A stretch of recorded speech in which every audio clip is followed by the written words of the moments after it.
ನಮಸ್ಕಾರ ರೈತ ಬಾಂಧವರೇ, ನಾವು ಯಾರ್ಷಾಪ್ ಕಂಪ್ನಿಯ ಪ್ರಾಡಕ್ಟನ್ನು ರೈತರಿಗೆ ಕೊಟ್ಟಿದ್ವಿ. ಈಗ ರೈತರನ್ನ ಭೇಟಿ ವಿಸಿಟಿಗೆ ಬಂದಿದ್ವಿ ನಾವು. ಈಗ ರೈತರ ಬಾಯಲ್ಲೇ ಕೇಳೋಣ, ಈ ಥರ ಯಾರ್ಷಾಪ್ ಕಂಪ್ನಿ ರಿಸಲ್ಟ್ ಹೆಂಗೈತೆ ಅಂತ ಕೇಳೋಣ ರೈತರಿಗೆ.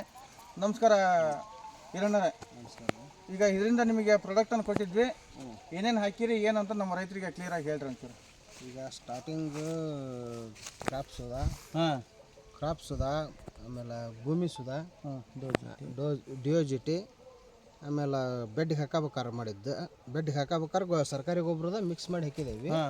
ಆಮೇಲೆ ನೆಕ್ಸ್ಟ್ ಅವನ್ನ ಲಿಕ್ವಿಡ್ ಅವ DNC 90, ಆಮೇಲೆ ಕ್ರಾಪ್ ಸುಧಾ, ಭೂಮಿ ಸುಧಾ, DSP 90, ಆಮೇಲೆ ಲಾಸ್ಟ್ಗೆ ಕ್ರಾಪ್ ಇಟ್ಟ 3B ಕ್ರಾಸ್ ಮುಗಿದ್ಮೇಲೆ ಅದನ್ನು ಬಿಟ್ಟದವಿ.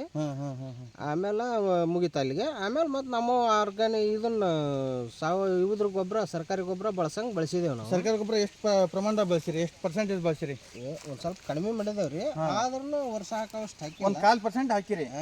ಇನ್ನು 3/4% ನಮ್ಮ ಯಾರ್ಷಾಪ್ ಕಂಪ್ನಿ ಸಾವಯವ ಗೊಬ್ಬರನ ಹಾಕಿದ್ರಿ ಇದಕ್ಕೆ. ಇದ್ರ ಹಿಂದೆ ಬೆಳೆಗೆ ಈಗಿನ ಬೆಳೆಗೂ ಹೆಂಗೆ ಅನ್ಸುತ್ತೆ ನಿಮಗೆ?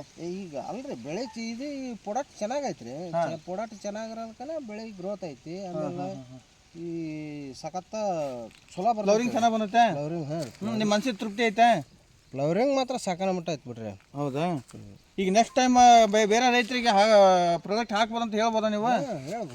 ಎಲ್ಲ ರೈತರಿಗೆ ಹೇಳ್ತಿರಲ್ಲ? ಆಯ್ತು ಹೇಳಿ. ಪ್ರಾಡಕ್ಟ್ ಯೂಸ್ ಮಾಡ್ಬೋದು ರೀ ಎಲ್ಲ ರೈತರು. ಇದ್ರ ಬಗ್ಗೆ ಏನು ಡೌಟ ಇಲ್ಲ. ನಾವು ಈಗೆಲ್ಲ 5-6 ವರ್ಷ ಆತ್ರಿ ನಾವು ಕತ್ತಿ. ಬೇರೆಯವ್ರು ಹೇಳಿದ್ರೆ ನಂಬಲ್ಲ ಅಷ್ಟೇ. ಈಗ ಬೆಳೆ ಬಂದು ನೋಡಿದ್ರೆ ಬೆಳೆ ಬಂದು ನೋಡಿದ್ಮೇಲೆ ನಂಬೋದು.